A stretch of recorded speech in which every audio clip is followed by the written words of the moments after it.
ಪಿತನ ಸುತನ ಮತ್ತು ಪವಿತ್ರಾತ್ಮರ ನಾಮದಲ್ಲಿ ಆಮೆನ್. ಬಾಯಾರಿದ ಜಿಂಕೆಯಂತೆ ನೀನು ಜೀವ ಕೊಡುವ ನೀರಿನ ಬಳಿಗೆ ಬರುವೆಯಾ? ಬಾನಿ ಬಾ ಏಸು ಬಳಿಗೆ.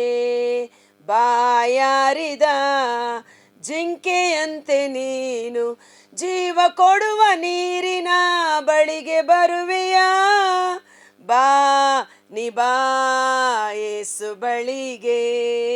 ಬಾ ನಿ ಬಾ ಏಸು ಬಳಿಗೆ. ಪ್ರಭು ಕ್ರಿಸ್ತರಲ್ಲಿ ಆತ್ಮೀಯ ಸಹೋದರ ಸಹೋದರಿಯರೇ, ಈ ದಿನದ ಮುಂಜಾನೆಯ ಜೀವ ಸ್ವರ ಕೀರ್ತನೆಗಳು 42. ಇದರ ಟೈಟಲ್ ನೋಡುವುದಾದರೆ, ದೇವರ ದರ್ಶನಕ್ಕಾಗಿ ದಾಹ. ದೇವರನ್ನು ನೋಡುವುದಕ್ಕಾಗಿ, ದೇವರ ಪ್ರಸನ್ನತೆಗಾಗಿ ನಮ್ಮಲ್ಲಿ ದಾಹ ಇರಬೇಕು ಎಂಬುದಾಗಿ. ಈಗ ತಾನೇ ನಾವು ಹಾಡಿದ ಹಾಡಿನ ಸಾಲು, ಒಂದು ಜಿಂಕೆ ನೀರಿಗಾಗಿ ಹೇಗೆ ಆತೊರೆಯುತ್ತದೋ ಹಾಗೆ ನಮ್ಮ ಶರೀರ, ನಮ್ಮ ಮನಸ್ಸು, ನಮ್ಮ ಆತ್ಮ ದೇವರಿಗಾಗಿ, ದೇವರ ಪ್ರಸನ್ನತೆಗಾಗಿ ಹಾತೊರೆಯಬೇಕು ಎಂಬುದಾಗಿ. ಯಾತಕ್ಕಾಗಿ ಜಿಂಕೆ ನೀರಿಗಾಗಿ ಹಾತೊರೆಯುತ್ತದೆ? 2 ಅರ್ಥಗಳಿದೆ. ಒಂದು, ಅದು ತನ್ನ ದಾಹವನ್ನು ತೀರಿಸಿಕೊಳ್ಳಲು ನೀರಿಗಾಗಿ ಹಾತೊರೆಯುತ್ತದೆ. ನೀರಿನ ತೊರೆ ಕಂಡು ಬಂದಾಗ ದೇವರಿಗೆ ಕೃತಜ್ಞತೆ ಸಲ್ಲಿಸಿ ನೀರನ್ನು ಕುಡಿದು ತನ್ನ ದಾಹವನ್ನು ತೀರಿಸಿಕೊಳ್ಳುತ್ತದೆ. ಮತ್ತೊಂದು ಕಾರಣ ಏನೆಂದು ನೋಡಿದರೆ, ಯಾವುದಾದರೂ ಕಾಡು ಮೃಗಗಳು, ಸಿಂಹ, ಹುಲಿ, ಕರಡಿ, ಚಿರತೆ ಇಂಥ ಪ್ರಾಣಿಗಳು ಜಿಂಕೆಯನ್ನು ಬೇಟೆಯಾಡುವುದಕ್ಕಾಗಿ ಅದನ್ನು ಓಡಿಸಿಕೊಂಡು ಬರುವಾಗ, ಜಿಂಕೆ ವೇಗವಾಗಿ ಓಡುತ್ತದೆ. ಸ್ವಲ್ಪ ವೇಗವಾಗಿ ಓಡುವ ಪ್ರಾಣಿ ಜಿಂಕೆ. ಅದು ವೇಗವಾಗಿ ಏನನ್ನು ಹುಡುಕಿಕೊಂಡು ಹೋಗುತ್ತದೆ ಅಂದರೆ, ಈ ಶತ್ರು ತನ್ನನ್ನು ಬೆನ್ನತ್ತಿ ಬರುತ್ತಿರುವ ಈ ಕ್ರೂರ ಮೃಗದ ಕೈಯಿಂದ ತಪ್ಪಿಸಿಕೊಳ್ಳುವುದಕ್ಕಾಗಿ ಅದು ನೀರಿನ ತೊರೆಯನ್ನು ಹುಡುಕುತ್ತದೆ. ಕಾರಣ ಏನೆಂದರೆ, ಈ ಸಿಂಹ ಅಥವಾ ಹುಲಿಗಳು ಮೃಗಗಳ ವಾಸನೆಯನ್ನು ಹಿಡಿದುಕೊಂಡು ಅವುಗಳನ್ನು ಹಿಂಬಾಲಿಸುತ್ತಿರುತ್ತದೆ. ಈ ಒಬ್ಬೊಬ್ಬರಿಗೆ ಒಂದೊಂದು ಚರ್ಮದ ವಾಸನೆ ಇರುತ್ತದಲ್ವಾ, ಅವುಗಳ ವಾಸನೆಯನ್ನು ಹಿಡಿದುಕೊಂಡು ಅವುಗಳನ್ನು ಹಿಂಬಾಲಿಸಿ ಬರ್ತಾ ಇರುತ್ತದೆ. ಆದ ಕಾರಣ ಈ ಜಿಂಕೆ ಒಂದೊಮ್ಮೆ ಸಿಂಹ ಜಿಂಕೆಗಿಂತ ವೇಗವಾಗಿ ಓಡಿ ಬಂದು ಅಟ್ಯಾಕ್ ಮಾಡಿಬಿಡುತ್ತದೆ. ಆದರೆ ಅದು ತನ್ನನ್ನು ಅಟ್ಯಾಕ್ ಮಾಡುವುದಕ್ಕೆ ಮೊದಲೇ ನೀರಿನ ತೊರೆಗಾಗಿ ಹುಡುಕುತ್ತಿರುತ್ತದೆ. ಎಲ್ಲಿ ನೀರಿನ ತೊರೆ ಕಂಡು ಬರುತ್ತದೋ ಓಡಿ ಹೋಗಿ ಆ ತೊರೆಯಲ್ಲಿ ಬಿದ್ದು ಹೋಗುತ್ತದೆ. ಆ ತೊರೆಯಲ್ಲಿ ಜಿಂಕೆ ಮುಳುಗಿದರೆ ಅದರ ವಾಸನೆ ಹೊರಗಡೆ ಹೋಗುವುದಿಲ್ಲ. ಇದುವರೆಗೂ ವಾಸನೆಯನ್ನು ಕೇಂದ್ರೀಕರಿಸಿಕೊಂಡು ಅಟ್ಟಿಸಿಕೊಂಡು ಬರುತ್ತಿದ್ದ ಶತ್ರು ಪ್ರಾಣಿಗಳು ಆ ವಾಸನೆ ಇಲ್ಲದೆ ಇರುವಾಗ ಆ ಕಡೆ ಈ ಕಡೆ ನೋಡಿ ಬೇಟೆ ತಪ್ಪಿಸಿಕೊಂಡಿತು ಎಂದು ಹಿಂದಿರುಗಿ ಹೋಗಿಬಿಡುತ್ತದೆ. ನೀರಿನಲ್ಲಿ ಬಿದ್ದ ಜಿಂಕೆ ಆ ವಾಸನೆ ಹೋಗುವ ತನಕ ನೀರಿನಲ್ಲಿಯೇ ಇದ್ದು ತದನಂತರ ಹೊರಗಡೆ ಬರುತ್ತದೆ. ಇದು ಜಾಗ್ರಫಿ ಚಾನೆಲಲ್ಲಿ ನೋಡಿರುವಂಥದ್ದು. ಬಟ್ ಈ ಸಮಯದಲ್ಲಿ ಅದು ಸ್ವಲ್ಪ ರೆಫರೆನ್ಸ್ಗೆ ಒಂದು ಕರೆಕ್ಟ್ ರೆಫರೆನ್ಸ್ ಆಗಿ ಬಂತು. ಈ ರೀತಿ ಜಿಂಕೆಯ ರೀತಿಯಲ್ಲಿ ನಾವು ಸಹ ಶತ್ರುಗಳು ನಮ್ಮನ್ನು ಬೆನ್ನತ್ತಿ ಬರುವಾಗ, ಶತ್ರುಗಳ ಕಾಟ ನಮ್ಮನ್ನು ಮುಳುಗಿಸುತ್ತದೆ ಎನ್ನುವಾಗ ನಾವು ಓಡಿ ಬಂದು ಸೇರಿಕೊಳ್ಳಬೇಕಾದ ಸ್ಥಳ ದೇವರ ಪ್ರಸನ್ನತೆಯಾಗಿದೆ. ಜ್ಞಾನೋಕ್ತಿ 18:10, ಸರ್ವೇಶ್ವರನ ನಾಮ ಬಲವಾದ ಗೋಪುರ, ಅದರೊಳಗೆ ಓಡಿ ಹೋಗಿ ಸೇರಿಕೊಳ್ಳುವವರು ಸುರಕ್ಷಿತರಾಗಿರುತ್ತಾರೆ. ಆಮೆನ್. ಬಾಯಾರಿದ ಜಿಂಕೆ ಹಾತೊರೆಯುವಂತೆ ನೀರಿಗಾಗಿ, ತೊರೆಗಾಗಿ, ದಣಿದೆನ್ನ ಮನ ದೇವ ಹಂಬಲಿಸುತ್ತಿದೆ ನಿನಗಾಗಿ. ಸೊ ಬಾಯಾರಿದವನು ನನ್ನ ಬಳಿಗೆ ಬರಲಿ, ದಾಹ ಉಳ್ಳವನಿಗೆ ನಾನು ಯಥೇಚ್ಛವಾದ ಜೀವ ಜಲವನ್ನು ಕೊಡುತ್ತೇನೆ ಎಂದು ವಾಗ್ದಾನ ಮಾಡಿರುವ ಪ್ರಭು ಯೇಸು. ಇವತ್ತು ಈ ಲೋಕದಲ್ಲಿ ಅನೇಕ ವಿಧವಾದ ದಾಹಗಳು ಉಂಟು. ನೀರಿನ ದಾಹ, ಶರೀರದ ದಾಹ, ಹಣಕಾಸಿನ ದಾಹ, ಸೌಖ್ಯದ ದಾಹ, ನಾನಾ ವಿಧವಾದ ದಾಹಗಳು. ಈ ರೀತಿ ಯಾವ ಕೊರತೆಗಳು ನಿಮ್ಮಲ್ಲಿ ನೀಗಬೇಕಾಗಿದೆಯೋ ಪ್ರಭು ಯೇಸು ಅವೆಲ್ಲ ದಾಹವನ್ನು ತೀರಿಸುವ ಜೀವ ಜಲದಿಂದ ನಮ್ಮನ್ನು ಅಭಿಷೇಕಿಸುತ್ತಾರೆ. ಜೀವಂತ ದೇವನಿಗಾಗಿ ದಾಹದಿಂದಿದೆ ಎನ್ನ ಮನ, ನಾ ತೆರಳಿ ಪಡೆಯುವುದೆಂದು ಆ ದೇವನ ದರ್ಶನ. ಸಮಾರತಿ ಹೆಂಗಸಿಗೆ ಆ ನೀರನ್ನು ಕೊಡು ಎಂದು ಕೇಳುವಾಗ ಯೇಸು, ಆಕೆ ಹೇಳ್ತಾಳೆ, ನಿನ್ನ ಬಳಿ ಬಿಂದಿಗೆ ಇಲ್ಲ, ಬಾವಿಯಲ್ಲಿ ಸೇದಲು ಹಗ್ಗ ಇಲ್ಲ, ನೀನು ಹೇಗೆ ನನಗೆ ನೀರನ್ನು ಕೊಡುತ್ತಿ ಎಂಬುದಾಗಿ. ಆಗ ಯೇಸು ಹೇಳುತ್ತಾರೆ, ಯೋಹಾನ 4:10 ಮೇಲ್ಪಟ್ಟು, ನಾನು ಕೊಡುವ ನೀರು ಅದನ್ನು ಕುಡಿಯುವವನಿಗೆ ಎಂದಿಗೂ ದಾಹವಾಗುವುದಿಲ್ಲ. ಆಕೆಯ ಶರೀರದಲ್ಲಿ ಒಂದು ದಾಹವಿತ್ತು. ಏನು? 5 ಜನ ಗಂಡಂದಿರ ಒಟ್ಟಿಗೆ ವ್ಯಭಿಚಾರ ಮಾಡಿದ್ದರೂ ಸಹ ಆಕೆ ವ್ಯಭಿಚಾರದ ಜೀವನ ನಡೆಸುತ್ತಿದ್ದಳು. ಅದರಿಂದ ಒಂದು ಬಿಡುಗಡೆ ಬೇಕಾಗಿತ್ತು. ಪ್ರಭು ಯೇಸುವಿನ ಜೀವ ಜಲವನ್ನು ಸ್ವೀಕರಿಸಿದ ಮೇಲೆ ಆ ವ್ಯಭಿಚಾರದ ದಾಹ, ವ್ಯಭಿಚಾರದ ಪಾಪದಿಂದ ಬಿಡುಗಡೆಯನ್ನು ಹೊಂದಿಕೊಂಡು ಆಕೆ ಪರಿಶುದ್ಧಳಾಗಿ ದೇವರ ಸೇವೆಗಾಗಿ ಉಪಯೋಗಿಸಲ್ಪಟ್ಟ ಸ್ತ್ರೀಯಾಗಿ ಮಾರ್ಪಟ್ಟಳು. ಇಂದು ನಮ್ಮಲ್ಲಿರುವ ಸಕಲ ವಿಧವಾದ ದಾಹಗಳನ್ನು, ನೀರು ಸಾಂಕೇತಿಕ ಅಷ್ಟೇ, ಎಲ್ಲ ವಿಧವಾದ ದಾಹಗಳನ್ನು ತಣಿಸುವ ಜೀವ ಜಲ ಪ್ರಭು ಯೇಸುವಿನ ಬಳಿ ಇದೆ. ಎಲ್ಲಿ ನಿನ್ನ ದೇವನೆಲ್ಲಿ ಎಂದು ಜನ ಜರೆಯುತ್ತಿರಲು ಕಂಬನಿಯೇ ನನಗೆ ಅನ್ನಪಾನವಾಗಿದ್ದು ಹಗಲಿರುಳು. ಈ ಕಷ್ಟ ಸಂಕಟಗಳ ಸಮಯದಲ್ಲಿ ಜನರು ನಮ್ಮನ್ನು ನೋಡಿ ಜರಿಯುವ ಮಾತು, ನಿನ್ನ ದೇವರೆಲ್ಲಿ? ಪ್ರಾರ್ಥನೆ ಅಂತ ಓಡ್ತೀಯಲ್ಲ, ಧ್ಯಾನಕೂಟಗಳಿಗೆ ಓಡ್ತೀಯಲ್ಲ, ಯಾಕೆ ನಿನಗೆ ಈ ಕಷ್ಟ, ಯಾಕೆ ನಿನಗೆ ಈ ಸಮಸ್ಯೆ, ಎಲ್ಲಿ ನಿನ್ನ ದೇವರು, ಎಲ್ಲಿ ನಿನ್ನ ಪ್ರಾರ್ಥನೆಯ ಫಲ ಎಂದು ಜರಿಯುವುದುಂಟು. ಯೋಬನಿಗೂ ಸಹ ಅವನ ದುರವಸ್ಥೆಯ ಸಮಯದಲ್ಲಿ ನೋಡಲು ಬಂದ ಸ್ನೇಹಿತರು ಸಹ ನೀನು ಏನು ಪಾಪ ಮಾಡಿದೆಯೋ, ಇಂಥ ಕ್ರೂರ ಶಿಕ್ಷೆಗೆ ಒಳಗಾಗಿದ್ದೀಯೆಂಬಂತೆ ಆತನನ್ನು ಜರೆದರು. ಇದು ಜನರ ಸ್ವಭಾವ. ಆದರೆ ಆ ಕಷ್ಟಗಳ ಮೂಲಕ ನಾವು ದೇವರ ಮಹಿಮೆಯನ್ನು ಪ್ರತಿಬಿಂಬಿಸುವ ಸಾಧನಗಳಾಗಿ ಮಾರ್ಪಾಡಾಗುತ್ತೇವೆ. ಆದ್ದರಿಂದ ಧೈರ್ಯದಿಂದಿರೋಣ. ಜನಸಮೂಹದೊಡನೆ ನಾ ಜಯ ಜಯಕಾರ ಮಾಡುತ್ತಾ, ಸ್ತುತಿಗೀತೆಗಳ ಹಾಡುತ್ತಾ, ತೀರ್ಥಯಾತ್ರೆಗೈಯುತ್ತಾ, ದೇಗುಲಕ್ಕೆ ತೆರಳಿದ ಸವಿನೆನಪು ಮನ ಕರಗುವುದು ನಿರುತ. ಬಹುಶಃ ದಾವೀದ ರಾಜ ದೇವರ ಆಲಯಕ್ಕೆ ಹೋಗಿ ದೇವ ಮಕ್ಕಳೊಡನೆ ಸೇರಿ ದೇವರನ್ನು ಸ್ತುತಿಸಲು, ಆರಾಧಿಸಲು ಸಾಧ್ಯವಾಗದೆ ಈ ಸೌಲನ ನಿಮಿತ್ತ ಎಲ್ಲೋ ಮರುಭೂಮಿಯಲ್ಲೋ ಅರಣ್ಯದಲ್ಲೋ ಹೋರಾಟ ನಡೆಸುತ್ತಿರುವ ಸಮಯದಲ್ಲಿ ಈ ಕೀರ್ತನೆಯನ್ನು ಬರೆದಿರಬೇಕು. ದೇವಾ, ನಿನ್ನ ಆಲಯಕ್ಕೆ ಬರಬೇಕು, ನಿನ್ನ ಪ್ರಸನ್ನತೆಯಲ್ಲಿ ತಲ್ಲೀನನಾಗಬೇಕು, ನಿನ್ನನ್ನು ಸಕಲ ವಿಧವಾದ ವಾದ್ಯ ಗೋಷ್ಠಿಗಳಿಂದ ನಿನ್ನನ್ನು ಸ್ತುತಿಸಬೇಕು. ಆದರೆ ಅದಕ್ಕೆ ಈಗ ಅನುಕೂಲವಿಲ್ಲದೆ ನಾನು ದೂರದಲ್ಲಿದ್ದೇನೆ ಎಂದು ದೇವರ ದರ್ಶನಕ್ಕಾಗಿ ದಾಹಗೊಂಡು ಮಾಡುವಂಥ ಪ್ರಾರ್ಥನೆ. ಎನ್ನ ಮನವೇ ಚಿಂತಿಸುವೆ ಏಕೆ, ವ್ಯಥೆ ಪಡುವುದೇಕೆ, ದೇವನಲ್ಲಿಡು ನಂಬಿಕೆ, ಮತ್ತೆ ಸ್ತುತಿಸುವೆ ನಾನಾತನನು, ಮುಕ್ತಿದಾತ ಪರಮಾತ್ಮ ಆತ ನನಗೆ.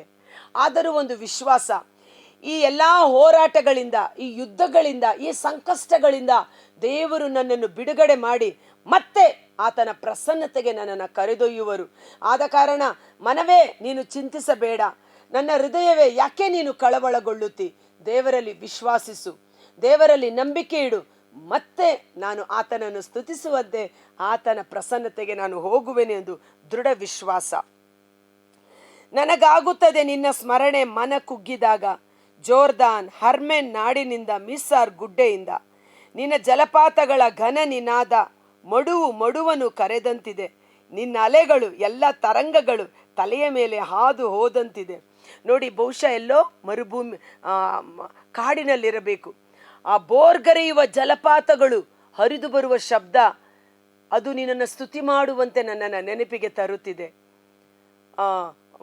ಒಂದು ಮಡುವಿನಿಂದ ಇನ್ನೊಂದು ಮಡುವಿಗೆ ದಾಟಿ ಹೋಗುವಾಗ ಆ ಶಬ್ದ ನಿನಗೆ ಕೃತಜ್ಞತೆ ಸಲ್ಲಿಸುವಂತಿದೆ. ಯೋರ್ದಾನ್ ಹೊಳೆಯ ದೇಶದಲ್ಲಿ ದೇವರು ನನ್ನನ್ನು ಕಾಪಾಡಿದ ಕ್ಷಣಗಳು, ಆ ಮಿಸ್ಸಾರ್ ಗುಡ್ಡೆ, ಜೋರ್ದಾನ್, ಹೆರ್ಮೆನ್, ಈ ಸ್ಥಳಗಳಲ್ಲೆಲ್ಲ ದೇವರು ದಾವೀದನನ್ನು ಶತ್ರುಗಳ ಕೈಯಿಂದ ಬಿಡುಗಡೆ ಮಾಡಿದ ಸ್ಥಳಗಳು. ಎಂತಹ ಕಷ್ಟ ಸಂಕಟಗಳಿಂದ, ಶತ್ರುಗಳ ಬಾಧೆಗಳಿಂದ ದೇವರು ನನ್ನನ್ನು ಬಿಡುಗಡೆ ಮಾಡಿದರಲ್ಲ, ಅವನ್ನ ನೆನಪಿಗೆ ತಂದುಕೊಂಡು ನನ್ನ ಹೃದಯ ನಿನಗೆ ಕೃತಜ್ಞತೆಯನ್ನು ಸಲ್ಲಿಸುತ್ತಿದೆ.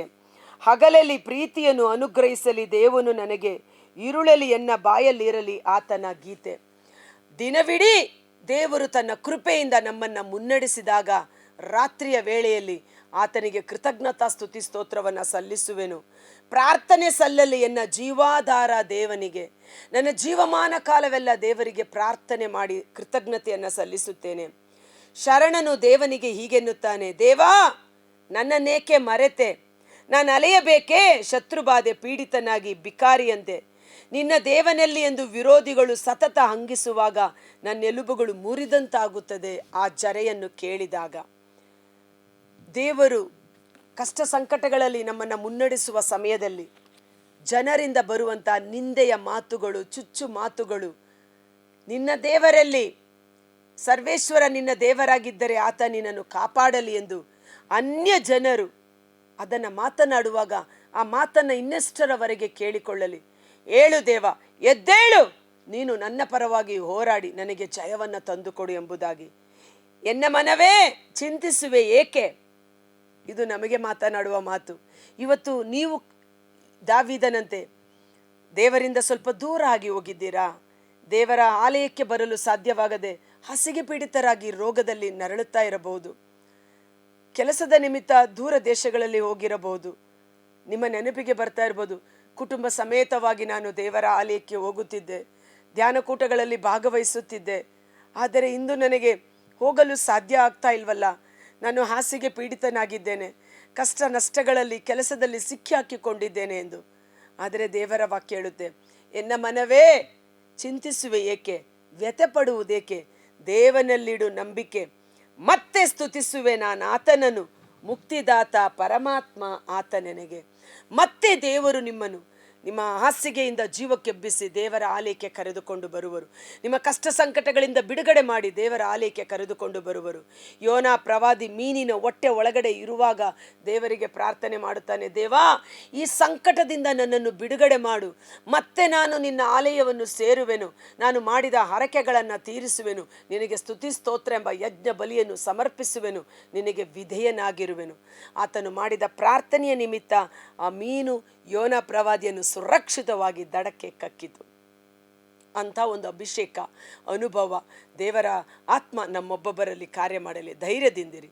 ಕರ್ತರಾದ ಯೇಸುವೇ, ಮುಂಜಾನೆ ಜೀವಸ್ವರವನ್ನು ಆಲಿಸುತ್ತಿರುವ ಪ್ರತಿಯೊಬ್ಬ ಸಹೋದರ ಸಹೋದರಿ ಅವರ ಕುಟುಂಬಗಳನ್ನು ನಿಮ್ಮ ಕರಗಳಿಗೆ ಸಮರ್ಪಿಸುತ್ತೇನೆ. ಪ್ರವಾದಿ ಯೆಶಾಯನ ಗ್ರಂಥ 32ನೇ ಅಧ್ಯಾಯ ವಚನ 15ರಲ್ಲಿ, ಇಗೋ, ಆಕಾಶದ ದ್ವಾರಗಳನ್ನು ತೆರೆದು ಉನ್ನತ ಲೋಕದಿಂದ ನಾನು ನಿಮ್ಮ ಮೇಲೆ ಪವಿತ್ರಾತ್ಮರ ಮಳೆಯನ್ನು, ಜೀವ ಜಲದ ಅಭಿಷೇಕವನ್ನು, ಪವಿತ್ರಾತ್ಮರ ಜೀವದ ಮಳೆಯ ಅಭಿಷೇಕವನ್ನು ನಿಮ್ಮ ಮೇಲೆ ಸುರಿಸುವೆನು. ಆ ಮಳೆ ಭೂಮಿಯ ಮೇಲೆ ಇಳಿದು ಬಂದಾಗ ಭೂಮಿಯನ್ನು ಹಸನು ಮಾಡಿ ಅದರಲ್ಲಿ ಬಿತ್ತನೆ ಮಾಡಿದ ಬೀಜ ಸಮೃದ್ಧಿಯಾದ ಬೆಳೆ ಕೊಡುವಂತೆ ಮಳೆ ಆಶೀರ್ವದಿಸುವ ರೀತಿಯಲ್ಲಿ ಉನ್ನತ ಲೋಕದಿಂದ ಇಳಿದು ಬರುವ ಪವಿತ್ರಾತ್ಮರ ಮಳೆ ನಮ್ಮೊಬ್ಬೊಬ್ಬರ ಶರೀರ, ಮನಸ್ಸು, ಆತ್ಮಗಳಲ್ಲಿ ಸುರಿಸಲ್ಪಡಲಿ.